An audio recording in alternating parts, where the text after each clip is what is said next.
राम राम शेतकरी मित्रांनो, आपण जर बोरवेलमधून जसं मी आता सोडतो आहे त्या बघा पंपाजवळ नळी बांधलेली आहे, असं सोडायची असेल आणि ठिबक सिंचन चोकअप द्यायचे नसेल तर आपल्याला सोप्या पद्धतीचे जुगाड बनवलेलं आहे. आता हे आपलं जीवामृत सारखं बनवलेलं आहे. याच्यामध्ये शेण म्हणजे स्लरी रासायनिक प्लस जैविक, याच्यामध्ये रासायनिक खतसुद्धा आहे, आपल्या घरगुती निविष्ठा आहेत, सर्व काही आपण याच्यामध्ये टाकलेलं आहे आणि परत शेणसुद्धा टाकलेलं आहे. तर शेतकरी मित्रांनो, या पद्धतीचे फिल्टर बनवून घेतलेले आहे आपण.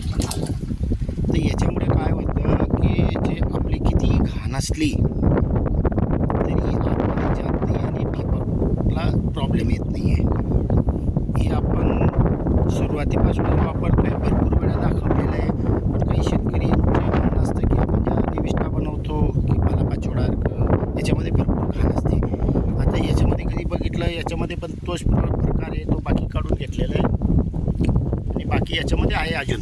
पण आपल्याला ज्या वेळेला सोडायचे त्यावेळेला आपण या फिल्टरमार्फत जसं आता हे दाखवतो ते बघा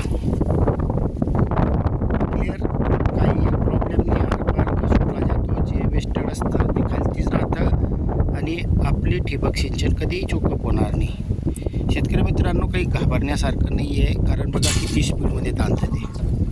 जितका साधं आपण खतं देतो त्या स्पीडमध्येच हे पण ताणलं जातं. बघू शकतायत तुम्ही. फक्त जास्त ज्या वेळेला त्यामध्ये चिटकलं जातं त्यावेळेला मात्र थोडी प्रॉब्लेम येतं.